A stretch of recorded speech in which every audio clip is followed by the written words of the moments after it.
But I started there. I need a second to remember that. I started there as an artistic associate, and specifically on one of the TCG New Generations grants, which came out. I was round 4. So I got there, and I was there for 2 seasons. And one of the things that I was early on tasked to do, the story starts something like this. We did a production of Rag and Bone by Noah Heidel. I don't know if that's a playwright that you are familiar with. Noah's amazing, very prolific, writes a lot. He wrote this play called Rag and Bone, which we love. Tina Landau directed it, had an amazing cast, a brilliant design. It was truly one of our favorite productions that first season that I was at Wharf Theatre. It happened in our Stage 2 world premiere. The critics adored it. Our audience did not come out.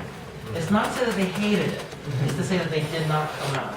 And one of the things that we were trying to understand was why was that? Like, why was it that a show that seemed to get such a positive response from people was not actually generating the word of mouth that our Stage 2 normally requires? So I should actually give you this information, which is Wharf Theatre has 2 stages. One is a main stage, 3/4 thrust, 486. It used to be 486. We just completed a renovation. It's now 400 odd seats. But I'm using the 486 numbers. Hi, come on in. I started early because I do that. Hi, Rachel Grossman. I haven't seen you yet. How the hell are you? I'm good. I'm not in this session. Go ahead. You don't need to hear what we're talking about here. I'll see you there. Okay. Oh my God, derailed. Okay, so Wharf Theatre 2 stages. The main stage, our Stage 2 is a 199 seat proscenium space. It used to be a black box, but it's basically proscenium because we put in some permanent seating. They can be moved, but they're basically permanent seating. And the Noah Heidel's play, Rag and Bone, took place in our Stage 2. The Stage 2 is a 5-week run.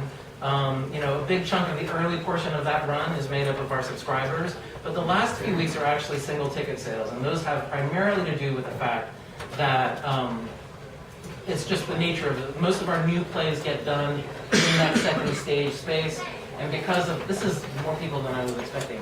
Oh, yes. Give Claudia a seat, because she's... Yeah. So for those of you really cool people that just came in, I'm talking about a really less cool institutional theater called Wharf Theatre. I can have this is being recorded. I know. Josh is going to have my hide.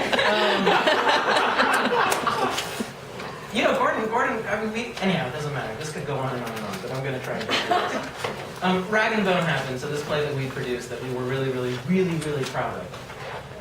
And after it landed, what we found is in the last few weeks, there were just no sales. People were not coming up. And we engaged with our audience to ask them, what is going on? Why, you seem to enjoy the play. What's happening? And the response that we got generally across the board was, we don't know how to talk about it. We don't know how to talk about this play. Now, some of this, I was just at the Woolly Mammoth earlier, and they were talking about this idea of aesthetic. Some of it is the aesthetic. Tina Landau's aesthetic for that production was a little more Tina Landau than normally is Tina Landau. And I think what we just found was that people were not, some of it was the nature of the language, which existed in a kind of fable-esque world. So there was a simplicity to the language.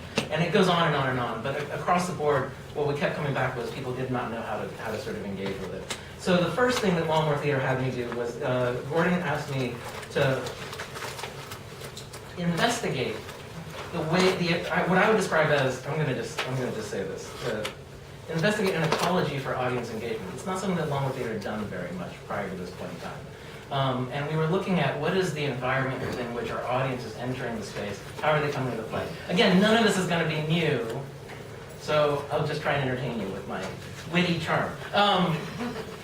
But we were looking at this as an ecology specifically. We were looking at all the different ways within which the space, the theater, the building, the parking lot, everything allowed itself to sort of like create what was the potential use for the physical structure of Wharf Theatre, right? And as a place, as for unusual and innovative ways of engaging with an audience. So all of that said, I'm not going to talk about most of those.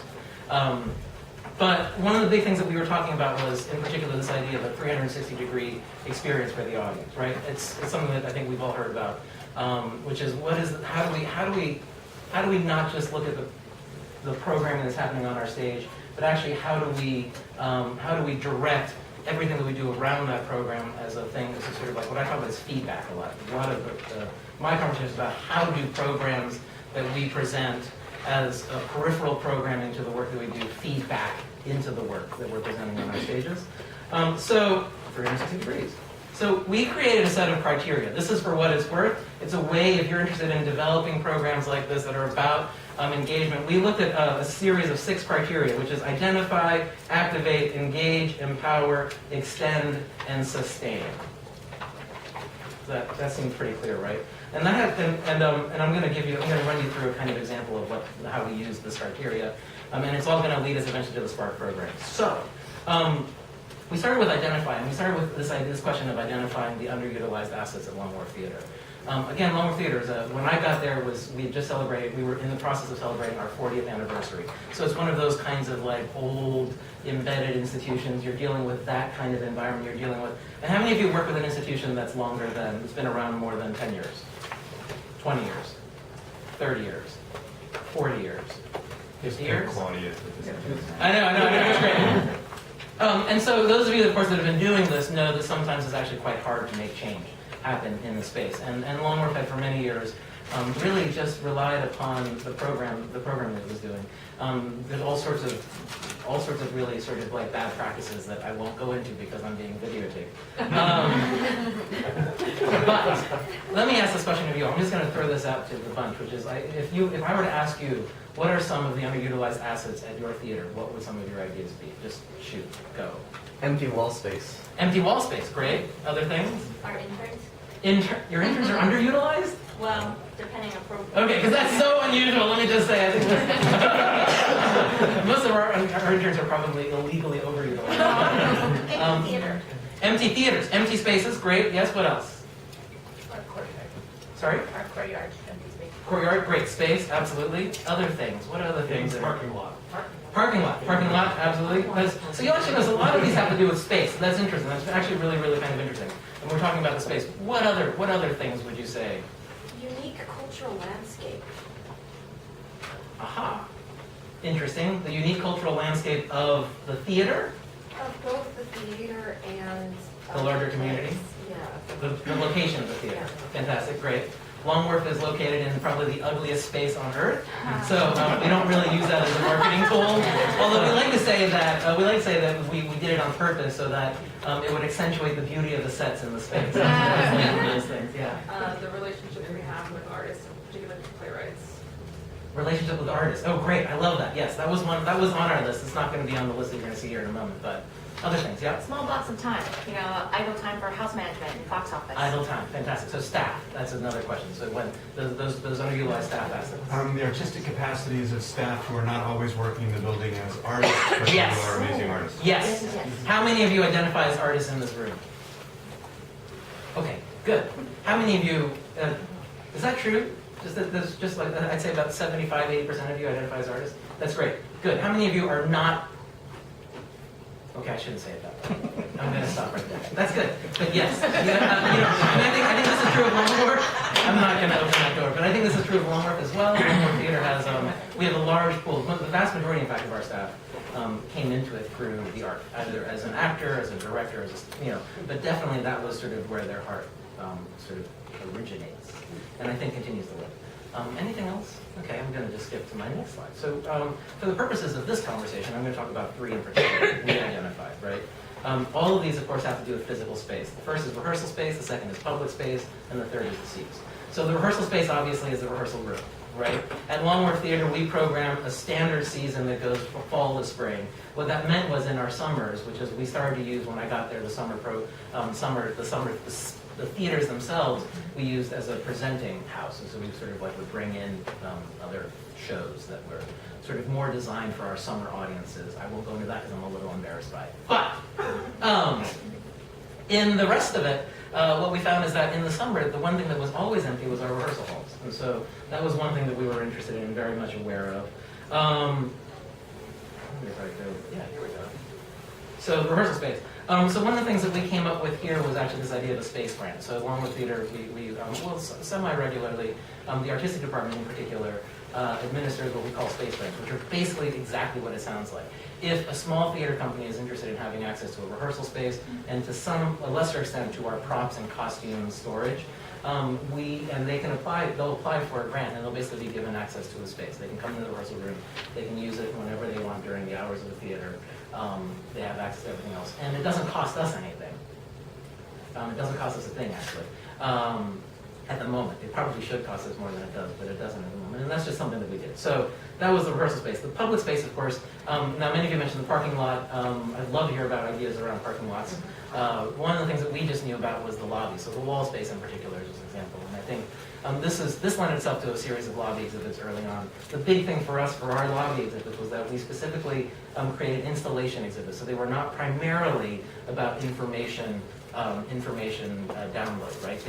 They used dramaturgical information as a starting point, but the goal was to create installation art, right? And to some extent, we brought in other artists from the community to actually do this, and we would also, Yale University is also in New Haven, so obviously there was a large pool of young talent that we also would engage with from time to time. And then also our artistic department itself would generate these things. We did it often on a budget of $150. So if you've never heard of an OSE printer, has anyone ever heard of the OSE printer? If you ever want to get involved in lobby exhibits and you have to do large format printing, the OSE printer, which is the printer, this is my little bit of advice for you all. The OSE printer is the printer, OCE. It's the printer that most printing companies use to make copies of blueprints. Those printers will actually create 36-inch wide by however long you want, black and white Xerox quality prints. So you can do things like you can put wall-to-ceiling images, 35 cents a square foot. 35 cents a square foot. So if you ever want to get into large format printing, it's an amazing, amazing thing to know about. Contact your local printer.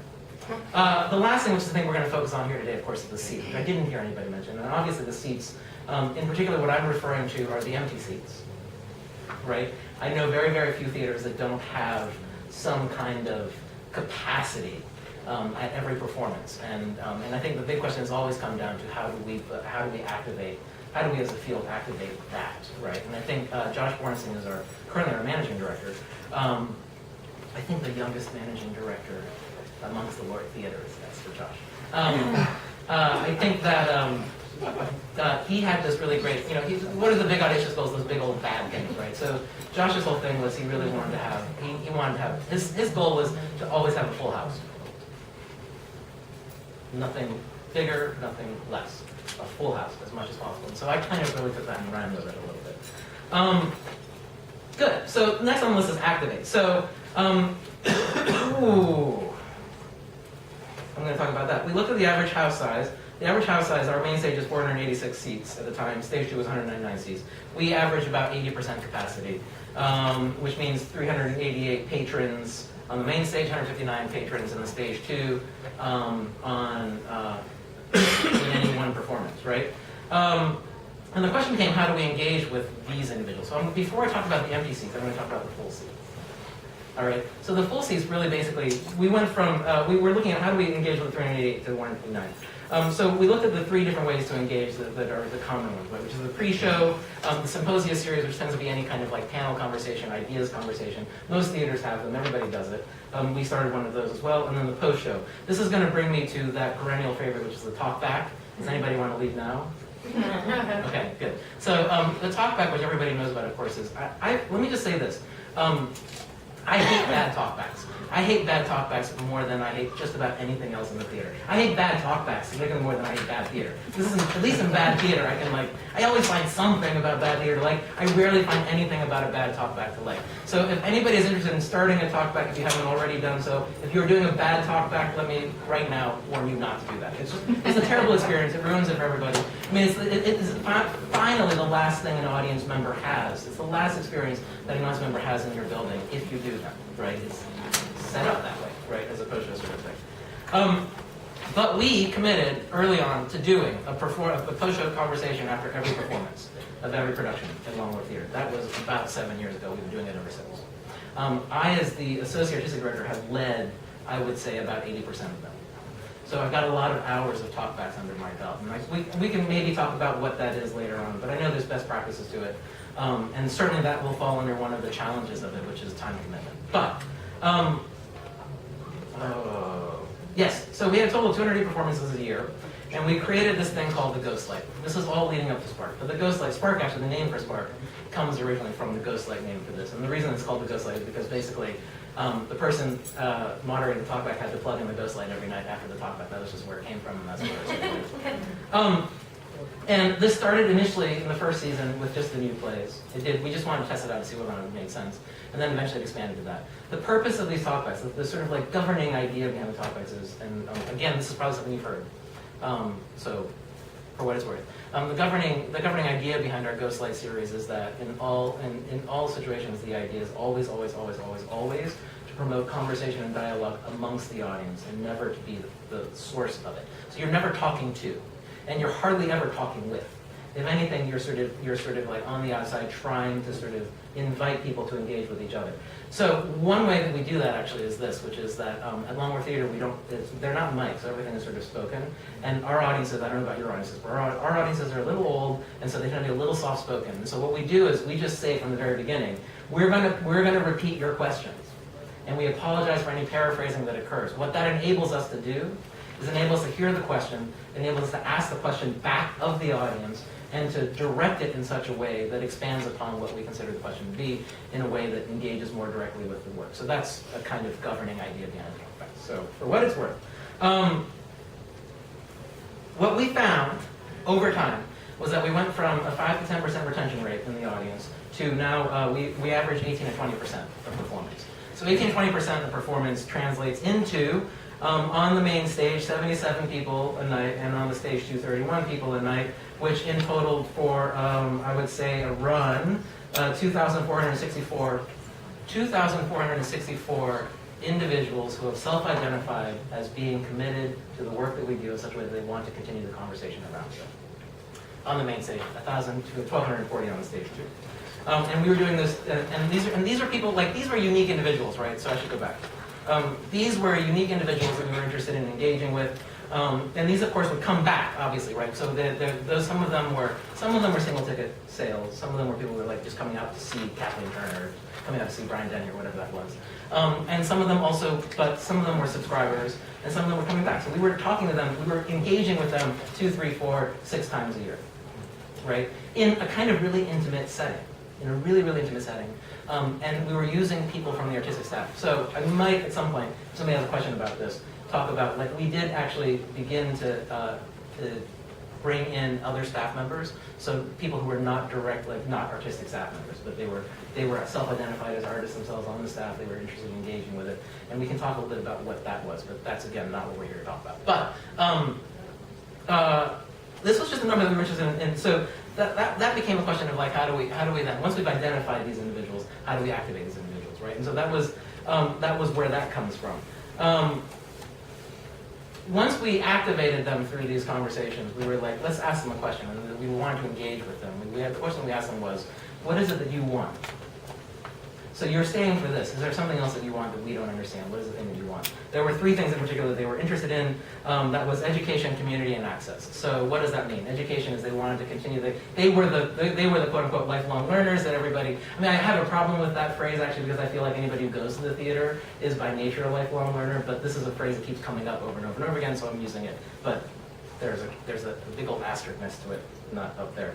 Next thing was community, which is they wanted to somehow share their experience with their friends, family, larger community. And Long Wharf also serves a fairly large and expansive area along the coast there. So it's not just New Haven, but it's not even just the greater New Haven region. But people come from as far as, like, they'll regularly do 1-2 hour commutes to get to Long Wharf Theatre. And the last thing is access, which is basically, as you would imagine, behind the scenes. So what we were talking about then is once we engaged with them, once we asked them the question, like once we figured out who they were, and we said, what do you want? We started to design a program that would empower this. Now this program is called Spark. Spark. Why is it called Spark? I don't know. Actually, it's a really good question. It's mirrored after, if you've heard anything about Theater 101, if you've heard anything about First Look, they're in the same vein, which is about how do you create an intimate sort of series of engagements with a small, with a small group of people over an extended period of time in an immersive way. Like, how do you really how do you really invite them into the process? I think what I'm very proud of is one of the big things that we did at Wharf Theatre, and this is, I don't know if this is true of you all. So I think the big question has always been, how do you get artistic buy-in? It's a huge, I consider to be one of the great challenges in these kinds of audience engagement is actually having the artistic side of your institution engage with what is happening. It's very, very easy to talk about audience engagement from a marketing perspective, from a development perspective, from a community engagement perspective. But how do you get the artist thinking about it? How do you get that how do you raise the level of discourse that is occurring around these programs in such a way that it actually sort of that you're tapping into that sort of resource. So we took the easy way out, which is basically I run them. So as the associate artistic director, I'm also the resident director of Wharf Theatre. I'm a resident director, but I'll direct 1 or 2 shows a season. Some of them are new plays, some of them are strange revivals of old plays, whatever it is. And the thing that we knew we wanted to do with Spark is that we wanted to have me as the person that was running it. I had this relationship with that number of audiences that I showed you earlier, the sort of like the 2,000 to 3,000 people that we see, that I had that relationship with them. They know me by name. I don't know them by name because there's far too many names and faces to remember, but they know me, they would recognize me. And one of the other things that we do with our talkbacks is we always make sure that the person who's giving the talkback, whenever possible, also does a live curtain speech at the top of the play. It just creates a kind of repetition. It creates a kind of engagement. It lets the audience know who to look for at the very end, and if you do it well, it creates a nice relationship with them from the very beginning of the show, and not until the very end, right? You're not there waiting. They know who to expect. And then sometimes we would even try and be in the lobby during the intermission. So presence. Again, nothing we haven't heard before. What is Spark? So we took what was the best thing, the best work that was happening out there. Ed Sobel, who's a Philadelphia artist, really kind of, I think, got the ball rolling on this particular thing. I think it's Steppenwolf, is that fair to say? Mm-hmm. Right? And so we basically we said, we knew what we wanted to do. We knew we wanted to have some kind of like 4 seminars of some sort from 60 minutes to 90 minutes a piece. We knew that we wanted we wanted to invite these 50 individuals here. We wanted to invite them into the process as much as possible. And we also knew what we wanted to do was we wanted to actually find a way to fund a short-run printing of the scripts, which is not something that Wharf Theatre had ever done. And the one caveat on all of these programs that for me, from the very first day I arrived at Wharf Theatre, is that it has to pay for itself. That every program that I created had to pay for itself. Every program that we designed had to in some way pay for itself. Now, if that meant that you were on salary, and it just meant that you were there for 12 hours a day as opposed to 9 hours a day, which again, we're all there, so it's not really unusual. What you're saying is that these programs were staff functions and they were overtime in some ways. Well, no, what I'm saying is that we could never, like with the talkbacks, for instance, only the salaried individuals could actually run them because we're not funded to budget for somebody to come in and speak at the hour. And this is not helpful to you all. I know this is for the most part this is not going to be helpful to you in terms of funding situations. But what I do find is that I think one could make an argument for the value of having somebody on staff present at the theater at all times. I think it's a real problem when somebody is not there, right? I mean, that's what we've been hearing about all the last 2 days, right? It's sort of how do you create that relationship? How do you engage with your audience? How do you be a consistent and permanent presence for them and a familiar and recognizable presence for them, right? So that's always going on. But with Spark, because we knew that, that's one of the reasons why we were never able to actually print the script, because we couldn't actually raise, we thought about raising the money, but we thought this was a great opportunity to do it. So what we did was, we needed 2 things. We wanted to make it affordable, but at the same time we wanted to do a print of the script. So what we did is, this is the bare bones of why we did it, right? Also because I just love the idea of printing a new play. And we started with a play by Aditi Kapil called Agnes Under the Big Top. That was the play that we started this program with. I met Aditi at the Lark, in fact. And so, oh yeah, here, yeah. First look us up, Wharf Theatre 101 Arena. There's a bunch of other ones, I'm sure. I'm better than one. But basically, we're going to set it like this. We're going to say 50 participants, and we set initially a $50 fee. Except when I said this to everybody here was like, "You're never going to get anybody." I was like, "What do you mean I'm never going to get anybody? You're never going to get anybody for $50." So we actually, the very first year, we offered it for $25 a person. So it filled up within 3 days. So basically all I did was I sat down in front of my talkback audiences, this community that I created, right? I have a little constellation of individuals that I engage with at our theater regularly. Those are people that stay. That's that 18 to 20% that stay every night. And I said, hey, we're doing this thing. Anybody want to sign up? Really within the first 3 or 4 talkbacks, it was already full. So that's a problem. That was a problem. And it's one of those things where actually there's what we found is there's actually quite a bit of retention. So people want to come back.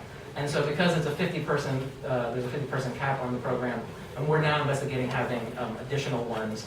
We can't do it for the same production as a problem because it's simply, that would be ultimately too disruptive. Right? The question is the balance you're trying to find, right? How to create transparency without creating simultaneously disruption to the process, to the art process. So what did we do? We had education, community, and access. So with the education, we looked at the seminars, right? We did a series of 4 60-minute seminars. Some of these are really simple things, like how to read a play. Like actually, believe it or not, that was actually the most interesting seminar. The most popular seminar was how to read a play, which had to do with not with like it had to do with the bare bones of it, right? Like it's amazing how many people who come to see the theater don't actually understand what they're looking at when they look at a script. They don't understand that the little section of text that's indented and like right justified or whatever is actually a stage direction. They don't understand the way to use, and we would actually, but we would like deal with that stuff. We'd also get into the like questions of punctuation, of hard returns, of like the way that text is often used by playwrights as a kind of almost like score, right? And so it became almost like a music lesson. And in fact, at one point we had a composer from the Yale MFA program come and join us to have a conversation about this. So that was like one of the more popular ones. But we also talked, the other things are the obvious ones: the writer's process, the writer-director collaboration, the design process. The big things we wanted to do is we wanted to invite the Sparkies. We called them Sparkies. I'm not sure what the best name in the world. We called them Sparkies. We invited them to come out and join us for